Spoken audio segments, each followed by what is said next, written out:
Figured I'd make a video on the removal, dismounting of the two-piece wheel, and then putting the wheel back together and putting it back on the truck video. Some of the tools you're going to need is 1 1/8, 1 1/4, and an 1.5 inch socket, 3/4 inch wrench, and a 1/2 inch wrench, and a valve stem remover, and a trusty impact driver. And then you're going to want 2 of the little foam ear protectors used for shooting. First thing you're going to want to do is get your bottle jack. I'm using a 12 ton, but probably get like a 20 ton. Anyways, you get a bottle jack, prop it up under there, and jack it up. I just like put it up to where it's about 1/2 inch above, and that way I can slide this plywood under. I use the plywood because I'm working on dirt, but if you're on concrete, you're just fine. I already removed 3 of them, but first you're going to take off the wheel and CTIS cover using the 1 1/4 socket. Just put it on your impact driver and take all 4 of these off. Next you're going to use your 3/4 inch wrench to take off the 2 CTIS fittings, and then you're going to take the 1/2 inch wrench, take off the 2 valve stem fittings that run into the CTIS. And this is the CTIS central tire inflation system. And right here's your valve stem. What you want to actually do is take this off first, just unthread it out, and then while that's flushing all the air out of the tire, you can go ahead and remove these 2.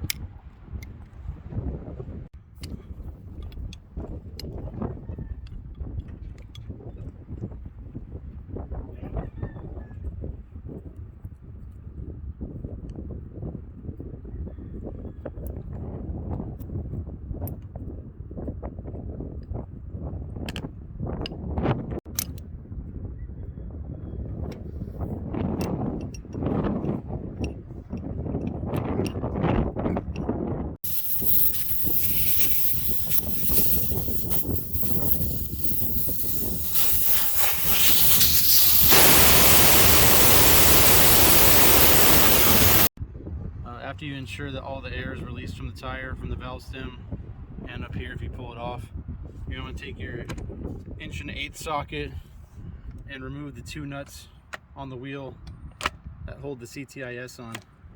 The reason I do that is just in case I get the tire off, or the wheel per se, and it happens to fall over. I don't want to smash this because this CTIS fitting is very expensive, and I don't want to break any of those. Increase the power on that. 1.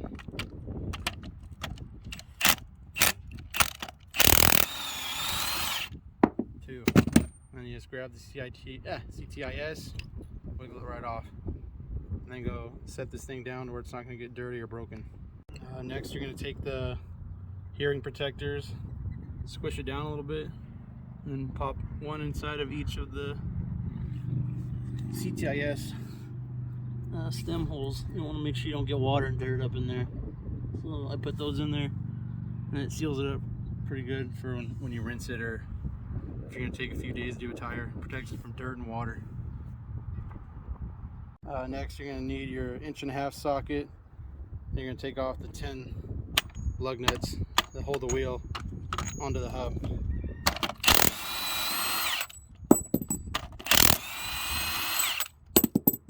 Alright, once you get all 10 of those off,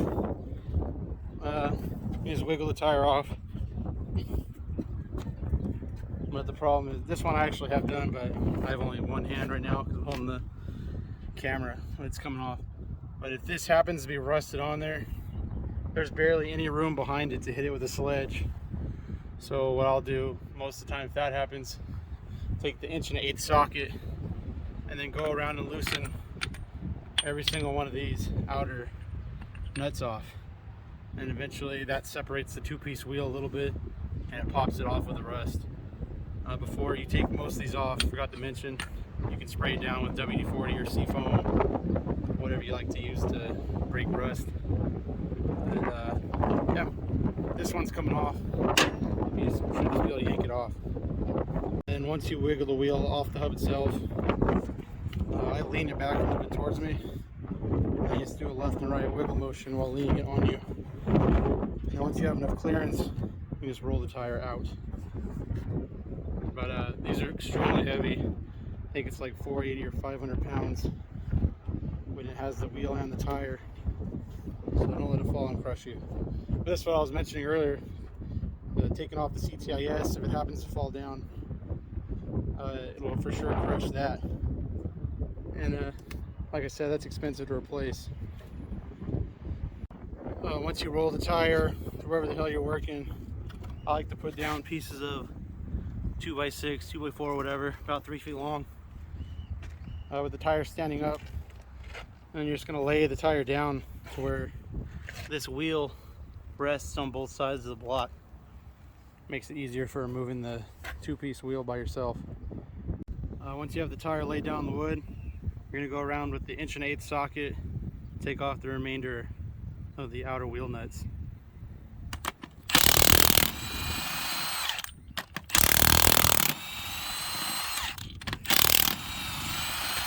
After you have all the nuts removed from the outside of the wheel, you're going to go around, spray a little bit of soapy water all along the bead. I like to make it to where it puddles up a little bit. So what this is going to do is help it to where when you put the bead breaker bar inside, as you pry around all the edges of the bead, the soap will seep down in there, help get it apart. Next, you're going to take a bead breaker bar, sledgehammer, hit your bead breaker bar around roughly like all 4 corners, north, south, east, west. And then you gradually hit it in the bead, pry it back. Then you pull the bar out, position it in another spot, hit it in, bend it back. Once you do that, the wheel will start to separate from itself and come apart into 2 pieces. The top one's a little lightweight one, so once you circle all the way around, you just keep wiggling it and it'll pop right off. Once you get the top piece wiggled off, you can actually, once it's broken from the bead and loosened up, you can stand on either side of the tire and it lifts right off. For now, take the top piece, you're going to clean it up. If you want to, you can take a wire brush and clean it. I just wipe it down real quick, slap it back together. But set this off to the side, and then next we're going to stand this tire up with the bottom piece still intact. Stand it upright. After it's stood up, I'm going to put those 2 pieces of wood back down. But this time you got to carefully lay it down on top of that wood. If we slam it down, you risk popping out your wheel studs. You can hammer them back in, but you don't want to damage them. And it's a pain in the ass sometimes to hit them back in. So lay down these blocks. For this one, it's roughly the same concept as the top piece. Spray soapy water around the bead. Then you're going to use your bead breaker bar to pop the bead all the way around it. This part's easier to do with 2 people. You get 2 bead bars, north, south, east, west, break it, and then each of you can wiggle each side and pop it off. It's possible to get it off alone without using a tractor, but personally, I just tie a chain or a tow strap around 2 sides, take the tractor and lift the weight off, and then you just keep circling around it with the bead breaker. But if you don't have a tractor, it's physically possible to get it off. It's just a pain in the ass, especially if you try doing it alone. As an example, if you get 2 of them, sometimes these can be a total pain in the ass to get off, but this one seems to be coming out a little better. Sometimes it just has to do with inside of here there's a bead lock. Sometimes that's rusted, or the previous installers slammed this thing in there and there'll be bent edges on the bead lock itself. Yep, just keep circling around. This one I can probably pull off without using the tractor. And after you get this thing out, it's going to have the original O-ring on it. Most likely be dirty, rusty, call it as you will. You're going to want to take the old ring off. Some people reuse them. It's better to put a brand new one on.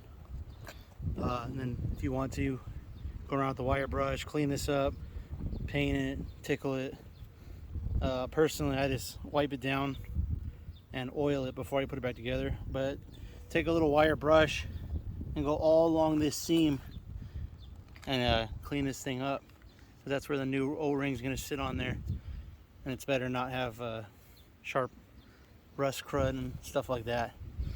Anyways, once you get that off, you're going to want to stand the tire back up, and then up next we're going to remove this inside piece. It's the bead lock. All it is a 9/16 nut and bolt, but the best thing to do is to roll the tire carefully up next to, I'm going to do it next to that tractor, but roll it upright, leaning against something, but you want to make it to where this is positioned up here. That way, once you have the tire upright, this piece will fall down a little bit.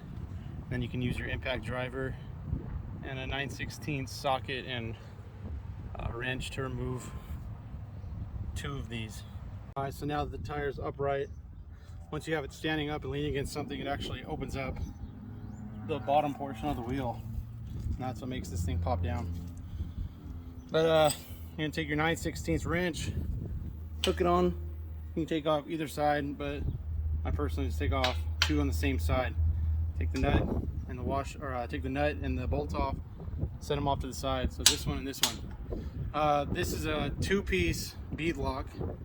So depending on if you're working on a 5-ton head MTVR, it's either going to be this one, which is the updated one. They're both a pain in the ass to get out, but there's either this one or there's an all rubber one. This one's, like I said, a pain in the ass to get out still, but much easier than the all rubber one. If you have this one, take these 2 bolts off, and then you're gonna, with the tire still standing, grab this section. It's gonna peel out. It's kind of like a DNA strand. And once you get it positioned halfway out here, I like to step on it and just yank it the rest of the way out. If you have the all rubber one, you're gonna have to, there's not gonna be any of these bolts or nuts. You're gonna have to get a ratchet strap, wrap it around it, and then you crank it until it forms kind of like a figure 8 shape, and then you gotta pry it out of there. Those ones are extreme pain in the ass to deal with. This is honestly, in technicality, the hardest part of this.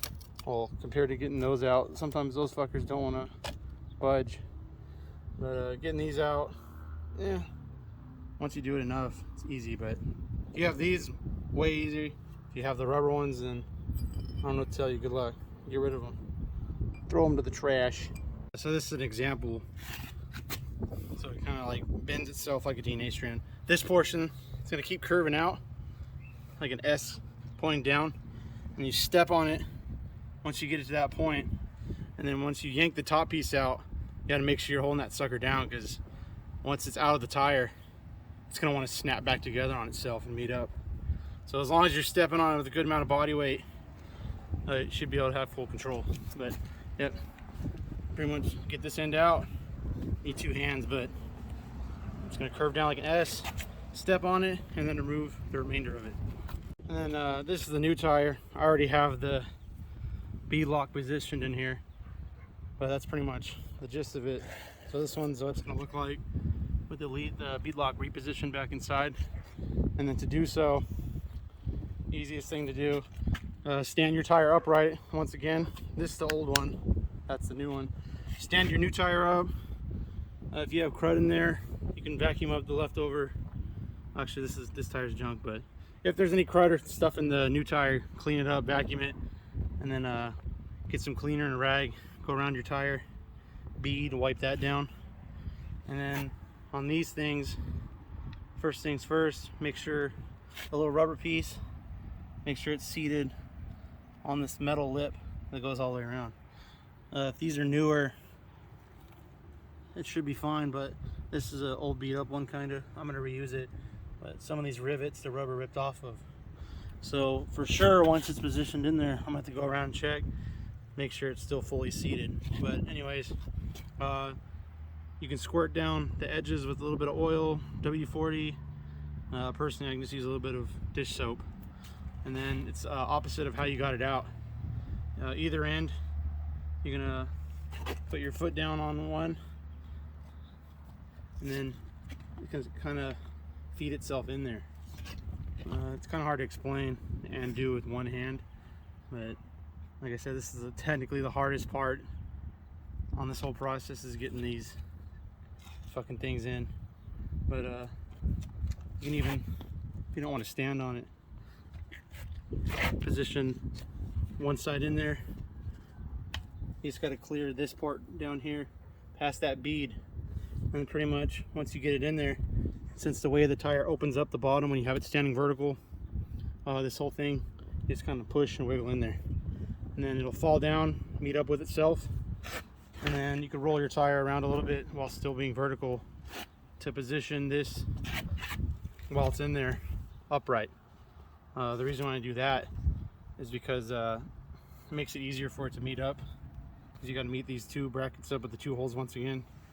While it's in there, you meet it back up, put the hardware back on, tighten it, but you want to have it to where it's kind of upright, so that way you can fit your tools in there. You can use a hand wrench, but it's easier just to use a impact driver with the wrench. And once you get this thing fully seated in there, you're gonna still want it vertical, but it's gonna be positioned down. And all you got to do is roll the tire carefully, and then I just use my foot or hammer, and you tap it in place. You can fix it when you're about ready to put the wheel back on, because this is raised up like 1/8 of an inch. But you can just circle around it, and you want to have it nice and even with the entire bead. And you can leave the tire standing. But if you keep rolling it around, it's most likely going to fucking fall back down in there, and you have to do the whole process over again. That's easy to do. It's not too hard. It's honestly just getting that thing back in there and removing them. That's the hardest part of this whole process. All right, next, before we put the wheel back in, you want to go around for sure, minimum, if you're not going to take a wire wheel and scrape all this rust off. You can spray paint it, do whatever. Personally, I'm just going to leave it alone. I wiped it down with some cleaner and WD-40, but that's me. I'll probably get scolded for it, but whatever. Anyways, bare minimum, you're going to want to take a brush, make sure this lip all the way around it's clean. Take a rag, wipe it down. So that part all the way around is going to have a rubber ring that sits on here, and the top piece squishes it together, forms a seal. And up here, there's a little bit of rust, but like I said, I'm going to leave it be. Wipe it down, get any dirt crud off of there, and then personally, when I go to put this thing back on, I wipe it down with either WD-40, a little spray to give it a little layer, or I wipe it down with some motor oil. That's my method. Probably not the best. Oh, and earlier, one of the wheel lugs, I dropped the tire and the wheel lug popped out. It's easy to put back in. You can just hammer it on the bottom, and then once you have the top piece on, you can thread a nut on, and then hit it with the impact driver to reposition it back in place, and then just loosen that nut off. But this thing's cleaned up to my liking.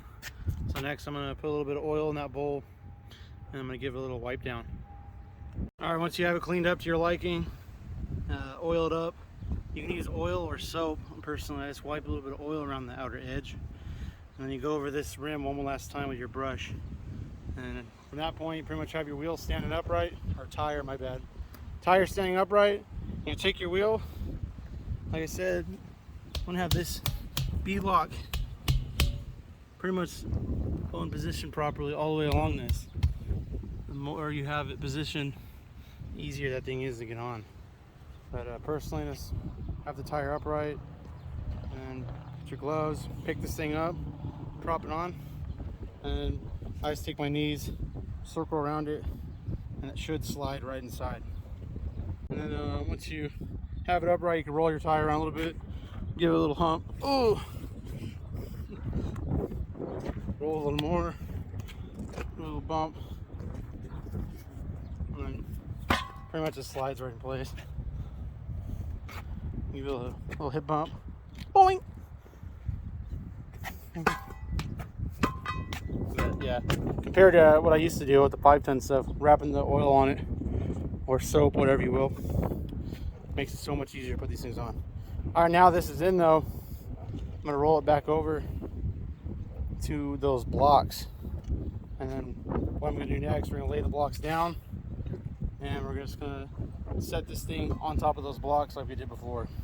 Alright, once it's positioned on top of the wood, you can go around and wiggle the tire to make sure it's a little bit even. But next we're going to get our brand new O-ring, and personally I put just a little bit of motor oil around the whole thing. You can put grease, white lithium, whatever you want. Personally I just put a little bit of oil on it, and then once we get it oiled up, the ring is just going to lay across this entire inner bead right here, and then you carefully take a flat tip or whatever object you want, and you're just going to poke this thing down until it sits all the way down in there on that metal seam. And you want to make sure you circle around and make sure that entire ring is completely flat and seated properly. As you can barely see it, the O-ring's positioned in there. But you just pretty much just go around, poke it down in there. If there's areas where the tire is pinched up against it, you're not going to sit there and just stab the living hell out of it. Otherwise you're going to puncture the damn thing. So what you can do is just keep going around the tire. So let's say it was a little bit closer here than it is there. You just go around and wiggle the tire, and then you can even lift up on it on the side you're having trouble with. Lift up, push down, whatever you will, and then you just keep gently tapping down in there. You just want to make sure you circle around and make sure it's fully seated on that little seam. And if you happen to see like a pebble or some shit fly in there, you can get a rag and get it out. But next, I'm going to do a wipe down of this bead. I'm going to put a little bit of oil, WD-40 or whatever, on this, and then we're going to put our top piece on of the two-piece wheel. Alright, so get your top piece cleaned up to your liking. Personally, I just get this little lip right here cleaned up. That's going to be resting on the O-ring itself. But most people, other guys will take a wire wheel of this, paint it. Personally, I'm not going to do that. I just spray a little layer of WD-40 on here and on there. WD-40 or oil. Personally, that's what I do. Recommended that you physically wire wheel it and paint it, but this is a do-it-yourself at home, don't feel like it type of thing. So once it's cleaned up though, we're gonna flip this over and position it onto the new tire. But the thing we're gonna keep on mind is be mindful of the two valve stems. There's one there and one down there. They're actually gonna fit through where are they? This hole right here and this one, and the remainder of these are for the wheel studs. So you want to make sure you don't just flip it and slam it down. I'm going to flip it and position this hole and this hole onto those two valve stems, and then these two bigger holes right here and here are for the other larger size hoses that come out of the CTIS. Alright, once you get the top piece slid back on, it's barely going to be poking up. The studs are barely going to be poking up through here. Sometimes you might only be able to get one or two of these on, but as long as you can for sure get one on, you can use your impact driver to tighten it down, and then that'll gradually get these two to meet back up right here. And once I get them tightened down enough, I actually have to go up under here and hit in the new, or not a new, but re-hit in the wheel stud that fell out right here. I think one more of these popped loose too, but I'll find out when I tighten it. But pretty much you're gonna do a star pattern with your 1 1/8" socket. But these two in particular right here were for the CTIS. So before you tighten those ones on, you're gonna position the CTIS back over there. But I'm gonna hold off on putting this on real quick until I get that wheel stud locked back in place. But get your 1 1/8", pick one of them, torque it down a little bit with your impact driver, and it'll gradually start meeting it up. You're not gonna fully torque one of them down. You're just gonna gradually torque one, skip over another, torque that one, skip over to another, torque that, skip around, and then eventually you're gonna tighten every single one of these, and these two wheels are gonna squeeze back together and meet up. And then from that point, you're just gonna go around and torque all these down. I have no idea what the torque pattern is. It's probably in the technical manual, but I haven't had any leaks anti-leak test, but just give it a few ooga doogas on every one of these with the whatever impact driver you're using. I'm using a Milwaukee. But here's a little example. So pick this one, tighten that one a little bit, skip over this one, tighten that one a little bit, skip over this one, and then gradually you can see the two pieces are starting to form back together. Skip over to here, and skip over to this side, and then we'll go to this one.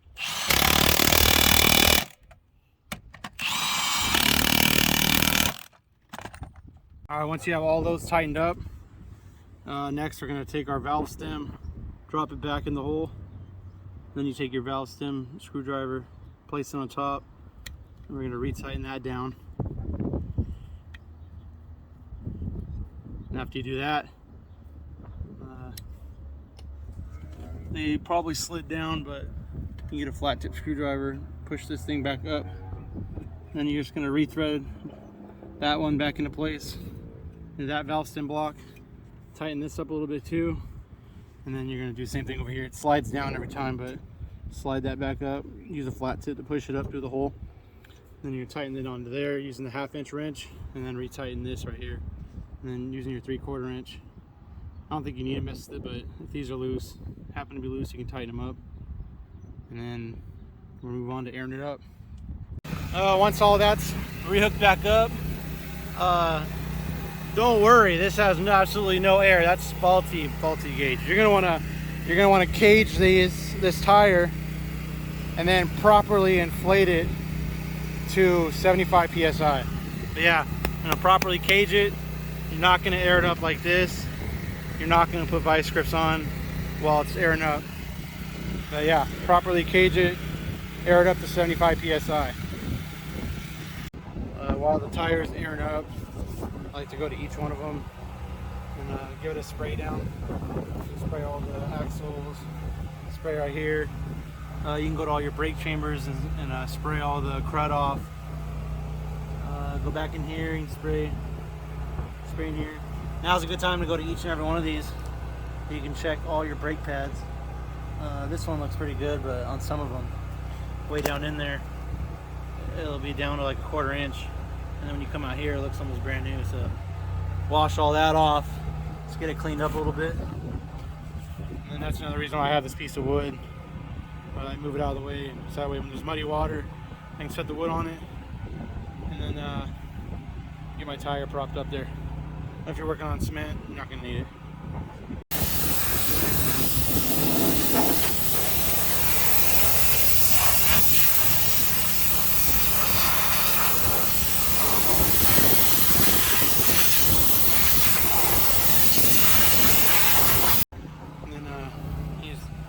Once you get it cleaned to your liking, wait for your tire to get aired up all the way.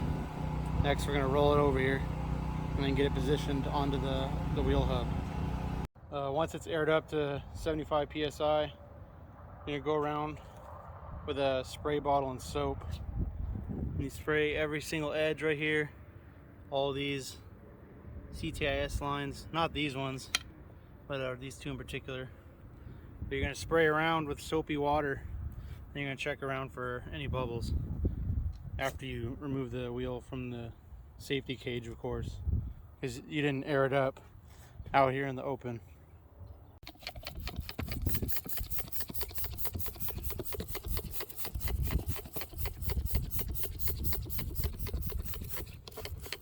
But the reason you're going to use soapy water is because if there is an air leak,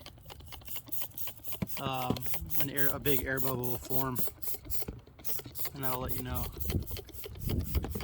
that the wheel itself's leaking or that O-ring's leaking. But as long as you positioned everything correctly, tightened everything down, shit will hold up just fine. But yeah, you want to go around it everywhere where there could be a seam.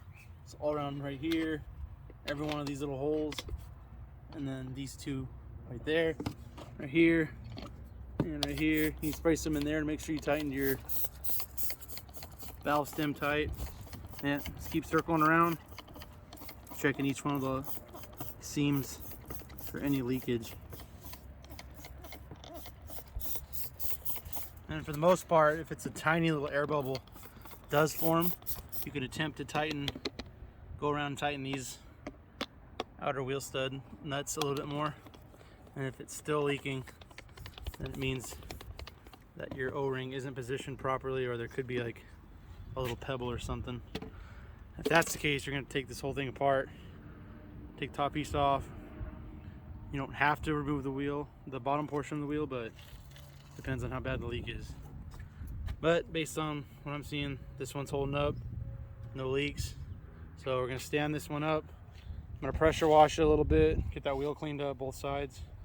It's kind of dirty on each one of these, in here in particular. And then when you're pressure washing it standing up, work on one side at a time. I'm going to lift this away, pressure wash it with the other hand, and then you can set that back down because you don't want to get water in there in particular. But yep, stand it up, rinse it off, and then we'll mount it on.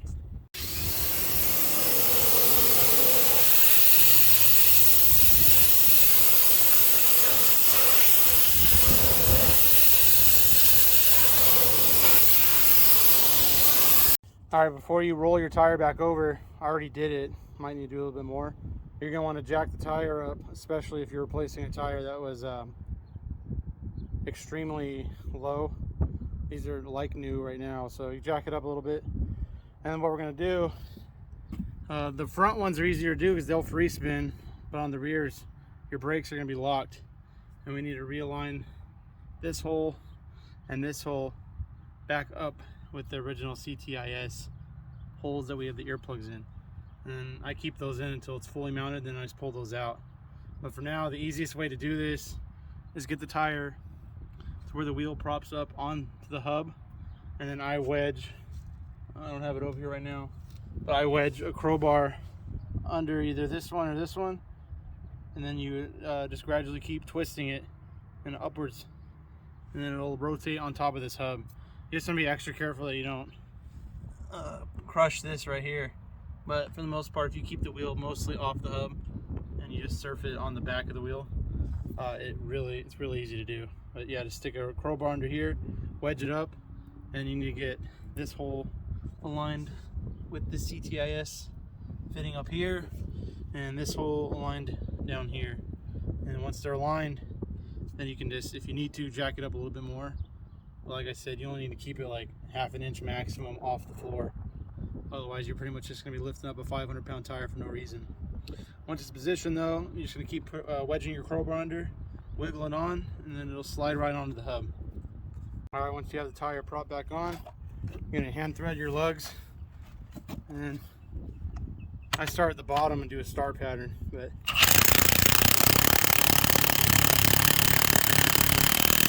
go around, tighten your lugs. So bottom, and we'll skip down here. We're gonna tighten all these up. The torque specs are in the tech manual, but personally, I just go around and give them a few ooga-doogas so it's nice and tight. All right, next, I'm gonna take out the hearing protectors that we put inside the CTIS. I need to get some pliers, but we're gonna pop those out, and then you're just gonna rethread these back in place and tighten them down with a 3/4 inch wrench.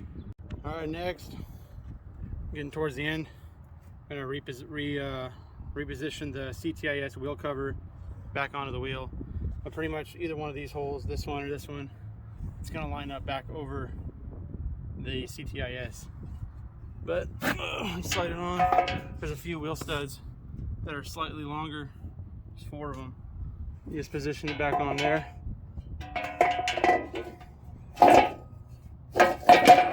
And then retorque the nuts down. And finally, probably should have done it earlier, but put your valve stem cap back on. I gave it a quick rinse again because it got dirty when I rolled it over here, but give it a rinse down. And lastly, you're just gonna lower it down, and hopefully if they're used tires, it doesn't explode in your face and turn you into a fucking Elmer Fudd when his gun blows up in Looney Tunes or something. All right, and that there is how you do from start to finish a wheel on a Oshkosh M1070. Hope you enjoyed the video on your beautiful Friday night.